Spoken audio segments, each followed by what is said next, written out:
নমস্কার। আজ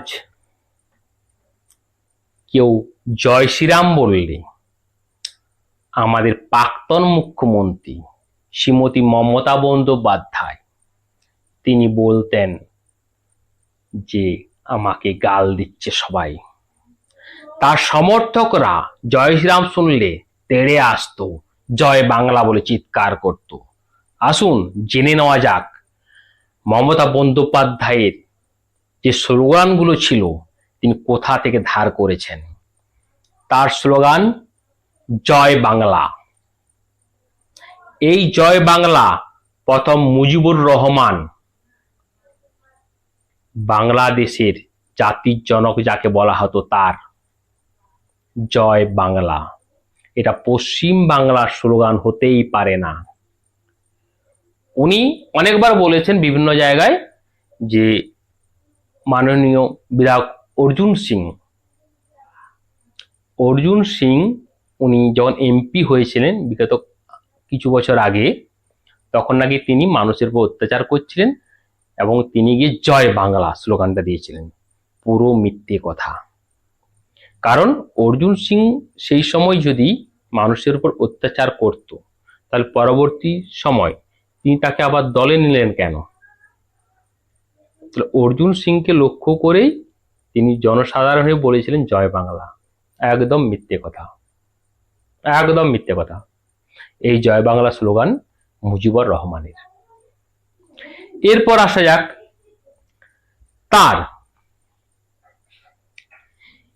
যে স্লোগান, এরপর আসি তার সেই স্লোগান মা মাটি মানুষ। এই মা মাটি মানুষের সরকার, এই স্লোগান ছিল বাংলাদেশের খালেদা জিয়া উনি যখন প্রধানমন্ত্রী হয়েছিলেন তখন তিনি এই আওয়াজটা তুলেছিলেন, মা মাটি মানুষের সরকার বলে। সেটাও আমাদের প্রাক্তন মুখ্যমন্ত্রী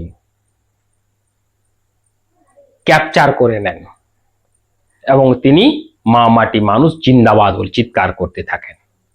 ওটা ওনার স্লোগান নয়, ওটাও ওই বাংলাদেশ থেকে নিয়ে আসা স্লোগান।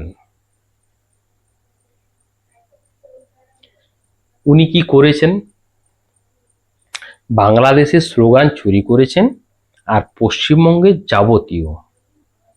যাবতীয় জিনিস, সে বালি, কয়লা, গরু, সবকিছু তার তিনি চুরি করেছেন।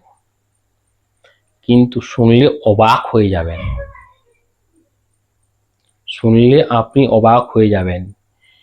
2026 বিধানসভা ভোটের আগে যে অন্তর্বর্তী বাজেট তিনি পেশ করেছিলেন, তাতে 15,300 কোটি টাকা, প্রায় 15,300 কোটি টাকা প্রায় মাদ্রাসা ও সংখ্যালঘু উন্নয়নে খরচ হবে বলে উনি উল্লেখ করেছিলেন। অবাক ব্যাপার, চাষবাসের জন্য 400 কোটি টাকা বা শিল্প টিল্পের জন্য 200 কোটি টাকা, 100 কোটি, এইভাবে তিনি, কিন্তু মূল রোজগারটা 15,300 কোটি টাকা প্রায় তিনি সংখ্যালঘু উন্নয়নের জন্য বাজেটে বলেছিলেন। আচ্ছা, সংখ্যালঘুরা আছেন প্রায় 33%, অবশ্যই ওনাদের উন্নয়ন প্রয়োজন আমি মনে করি। কিন্তু এত বছরে শেষ 15 বছরের কথাই যদি আমি বলি, সংখ্যালঘুরা বলুন তো, প্রকৃত যে সংখ্যালঘু জনসাধারণ তাদের কোন উন্নতি হয়েছে? এই এত কোটি কোটি টাকা খরচ, টাকাগুলো যায় কোথায়?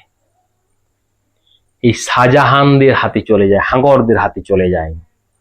প্রকৃত যে মুসলিম সমাজ আছেন বা সংখ্যালঘু সম্প্রদায় আছেন, তাদের অবস্থার কি পরিবর্তন হয়েছে? 15 বছর আগে যা ছিলেন বর্তমানে পর্যন্ত কমেছে, শিক্ষা দীক্ষা দিক দিয়ে কমেছে। কারণ সংখ্যালঘু অধ্যুষিত একটি স্কুলের মাধ্যমিকের রেজাল্ট বেরিয়েছে সম্প্রতি, তাতে দেখছিলাম 130 জন পরীক্ষা দিয়ে তার 8 জন পাস করেছে। Highest number 210। আমি আবার বলি, হাইয়েস্ট নাম্বার 210। এটা কিন্তু প্রায় প্রায় সংখ্যালঘু অধ্যুষিত এরিয়ার স্কুল। স্কুলের নাম বলছি না।